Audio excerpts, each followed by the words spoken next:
ओ माई मेरी क्या फिक्र तुझे, क्यों आंख से दरिया बहता है, तू कहती थी तेरा चांद। Hello friends, welcome back to my YouTube channel. I hope you all are doing really well in your life. आज का जो वीडियो है वो प्रियम्बल ऑफ द कॉन्स्टिट्यूशन के बारे में है।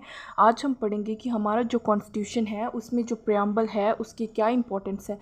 ये सारी चीज़ें हम आज के वीडियो में पढ़ेंगे। So let's start today's video.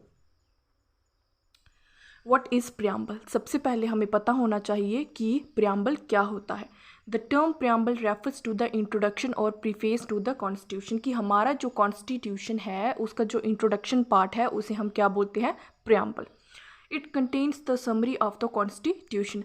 हमारा जो कॉन्स्टिट्यूशन है वन ऑफ द लेंथेस्ट कॉन्स्टिट्यूशन माना जाता है पूरे इंटायर वर्ल्ड में, और प्रियम्बल को as a summary of constitution भी हम पढ़ते हैं। N.A. Palkhiwala, an eminent jurist and constitutional expert, called the preamble as the identity card of the Constitution. क्या है? N.A. Palkhiwala नाम के एक कॉन्स्टिट्यूशनल एक्सपर्ट ने हमारे प्रियम्बल को as a identity card of the constitution भी बोला है। The preamble to the Indian constitution is based on the objective resolution. हमने लास्ट वीडियो में ऑब्जेक्टिव रेजोल्यूशन के बारे में पढ़ा था कि ये जो ऑब्जेक्टिव रेजोल्यूशन है पंडित जवाहरलाल नेहरू ने इंट्रोड्यूस किया था। कब किया था? 13 दिसंबर 1946 को किया था। क्यों किया था? क्योंकि उन्होंने एक तरह का एम बताया था हमारा कि हम कॉन्स्टिट्यूंट असेंबली क्यों इस्टेब्लिश कर रहे हैं। ठीक है। It has been amended by the 42nd Constitutional Amendment Act 1976 which added 3 new words. जब से हमारा प्रियम्बल बना है तब से लेके आज तक सिर्फ एक ही बार अमेंड किया गया है, और वो कब किया गया था? वो किया गया था 42 कॉन्स्टिट्यूशनल अमेंडमेंट एक्ट 1976 के तहत, जिसमें क्या हुआ था कि 3 नए वर्ड्स ऐड किए गए थे, जिसमें एक सोशलिस्ट था, एक सेक्युलर था और एक इंटीग्रिटी था। Composition of preamble. अभी हम पढ़ेंगे कि हमारा जो कॉन्स्टिट्यूशन है वो किन किन कंपोनेंट्स को मिला के बना है। The source of authority of the constitution, की हमारा जो कॉन्स्टिट्यूशन है उसकी सोर्स ऑफ अथॉरिटी कौन है? तो हमारे कॉन्स्टिट्यूशन की source of authority we the people of India है, क्योंकि जितने भी नए कानून बनते हैं, जितने भी नए लॉज पास होते हैं, बिल पास होते हैं, वो किसके लिए होते हैं? For the welfare of public. जो पब्लिक होती है उसके वेलफेयर के लिए इंट्रोड्यूस होते हैं। ठीक है। और डायरेक्टली और indirectly we are the authority of the constitution, क्योंकि जो अथॉरिटी के ऊपर बैठे होते हैं, जैसे कि हमारे प्राइम मिनिस्टर, प्रेसिडेंट, उन्हें कौन इलेक्ट करता है? उन्हें इलेक्ट करते हैं we the people of India. That's why we says that we are the source of authority of the constitution. Nature of the Indian state, की हमारी जो इंडियन स्टेट है उसकी नेचर कैसी है? It declares India to be of sovereign, secular, democratic and republican polity, की हमारी जो इंडियन स्टेट है वो सोवरेन है। ठीक है। सोवरेन मतलब वो इंडिपेंडेंट कंट्री है।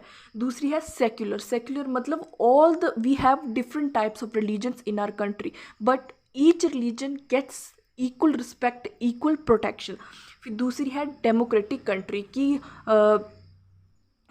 जो डेमोक्रेसी है which means the power of people हमारे देश में चलता है। ठीक है। जो भी काम होता है वो क्यों होता है? पब्लिक के वेलफेयर के लिए। ठीक है। एंड रिपब्लिकन पॉलिटी, हमारा जो कॉन्स्टिट्यूशन है, हमारी जो कंट्री है वो रिपब्लिकन कंट्री है, क्योंकि उसको हेड कौन करते हैं? President, not a king. Objective of the constitution, की हमारा जो कॉन्स्टिट्यूशन है उसका एम क्या है? It specify justice, liberty, equality and fraternity as the objective. क्या है कि जो हमारा कॉन्स्टिट्यूशन है उसका मेन एम क्या है? कि इक्वल जस्टिस प्रोवाइड करना, इक्वल लिबर्टी प्रोवाइड करना, इक्वालिटी प्रोवाइड करना and fraternity to all the peoples. Date of adoption of the constitution, जी ये तो आप सभी को पता है कि लास्ट वीडियो में हमने पढ़ा था कि हमारा जो कॉन्स्टिट्यूशन है उसे हमने अडॉप्ट किया था 26 नवंबर 1949 को, लेकिन एनफोर्स कब किया था? एनफोर्स हमने किया था 26 जनवरी 1950। ये 2 डेट्स याद रखनी है, क्योंकि पेपर में पूछते हैं कि अडॉप्ट कब किया और एनफोर्स कब किया। अडॉप्ट हमने किया 26 नवंबर 1949 को, क्योंकि ये वाली डेट प्रियम्बल में भी लिखी है, तो इट मीन्स कि ये वाली डेट किसकी है? अडॉप्शन की डेट है। और एनफोर्समेंट की डेट क्या है? वो है 26 जनवरी 1950। अब हमारा जो प्रियम्बल है उसमें डिफरेंट टाइप्स ऑफ कीवर्ड्स हैं। अब हम उन कीवर्ड्स को वन बाय वन डिस्कस करते हैं। सर्टेन कीवर्ड्स, सबसे पहले है सोवरेन, सेकंड है सोशलिस्ट, फिर है सेक्युलर, फिर है डेमोक्रेटिक, फिर है Republic, justice, liberty, equality and fraternity. ये सारे जो कीवर्ड्स हैं ये हमारे प्रियम्बल में इनका मेंशन किया गया है। अब हम इनको एक एक करके डिस्कस करते हैं। सबसे पहले आ गया सोवरेन। जैसे कि मैंने आपको बताया कि हमारी जो इंडियन स्टेट है वो क्या है, एक इंडिपेंडेंट स्टेट है। किसी के दबाव में आके हमारी कंट्री कोई भी काम नहीं करती है, क्योंकि वो कैपेबल इनफ है कि वो जो इंटरनल डिसीजन होती है वो अपने खुद लेती है, ना कि किसी की हेल्प लेती है। Sovereign means the independent authority of the state, not being subject to the control of any other state और एक्सटर्नल पावर। की हमारी जो कंट्री है वो किसी के दबाव में आके काम नहीं करती, चाहे वो इंटरनल मैटर हो चाहे वो एक्सटर्नल मैटर हो। सेकेंड है socialist. The word socialist was added to the preamble of the Indian Constitution by the 42 Amendment Act 1976। कि हमारा जो सोशलिस्ट वर्ड है ये प्रियम्बल में 1976 को एड ऑन किया गया था।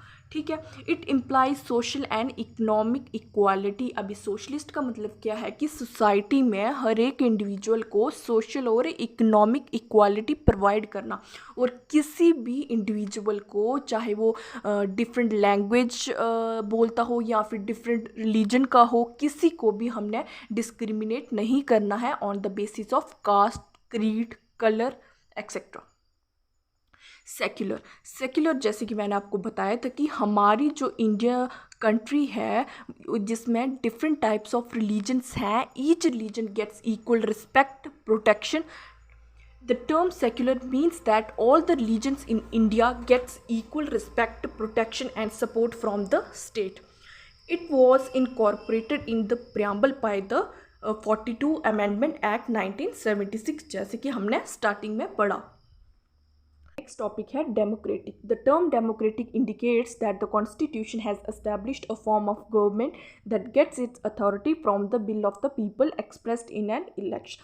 ये तो आप सभी को पता है कि हम लोगों को एक पावर दी गई है जिसका इस्तेमाल करके हम अपने देश का रिप्रेजेंटेटिव चुनते हैं, जो कि क्या करता है, इंपॉर्टेंट डिसीजन लेता है जो कि एक इंडिविजुअल के लिए बेनिफिशियल हो और हमारी कंट्री के लिए भी बेनिफिशियल साबित होते हों। और ये पावर हम कैसे इस्तेमाल करते हैं, by voting system. The preamble resolve India to be a democratic country. की प्रियम्बल हमें ये आश्वासन देता है कि हमारा जो देश है वो लोकतांत्रिक देश है, ना कोई नेता इसे चलाता है ना कोई अभिनेता इसे चलाता है, इसे चलाते हैं हम लोग। That means the supreme power lies with the people, मतलब जो इंडिया के लोग हैं वो सुप्रीम हैं। अब आता है republic. The term republic mention in the preamble refers to a state where the head of the state is elected by the people. जैसे कि कुछ टाइम पहले होता था कि जो हेड ऑफ द स्टेट होता था, हेड ऑफ द कंट्री होता था, वो कौन होता था, किंग होता था। लेकिन आज के टाइम अगर आप देखो, इंडिपेंडेंस के बाद हमारा जो हेड ऑफ द स्टेट है वो कौन है, वो प्रेसिडेंट है। हम लोग उन्हें इनडायरेक्टली तरीके से क्या करते हैं, चुनते हैं। रिपब्लिक दो टाइप्स के होते हैं, एक होती है मोनार्च, दूसरा होता है रिपब्लिकन। जो मोनार्च होता है वो किसके द्वारा हेड किया जाता है, वो किंग के द्वारा हेड किया जाता है, फॉर एग्जांपल इंग्लैंड। लेकिन जो रिपब्लिकन कंट्री होती है, रिपब्लिकन कंट्री में जो हेड ऑफ द स्टेट होता है वो होते हैं प्रेसिडेंट, जिन्हें हम इलेक्शन के ज़रिए चुनते हैं। Parliament has the power to make any laws. क्या है कि हमारे देश में जो संसद है वो सुप्रीम है, to make any laws. Government is establish for the welfare of the people. की सरकार क्यों बनाते हैं हम, सरकार बनाते हैं जो कि क्या करती है, लोगों के वेलफेयर के लिए काम करती है। अब जस्टिस मीन्स न्याय। The meaning of justice is that all the citizens of India should be given equal social, economic and political justice। क्या है कि जस्टिस का मतलब ये है कि जितनी भी सिटीज़न हैं हमारे इंडिया के, उन्हें इक्वल सोशल जस्टिस प्रोवाइड की जाएगी, इकोनॉमिक जस्टिस दी जाएगी और पॉलिटिकल जस्टिस दी जाएगी। किसी को भी स्पेशल प्रिविलेज नहीं दिया जाएगा। फिर आता है लिबर्टी। लिबर्टी मतलब हम लोगों को एक तरह की फ्रीडम दी गई है कि हम अपनी मर्जी से हम कुछ बोल सकते, अपनी मर्जी से अपने विचार व्यक्त कर सकते हैं, किसी भी रिलीजन को फॉलो कर सकते हैं।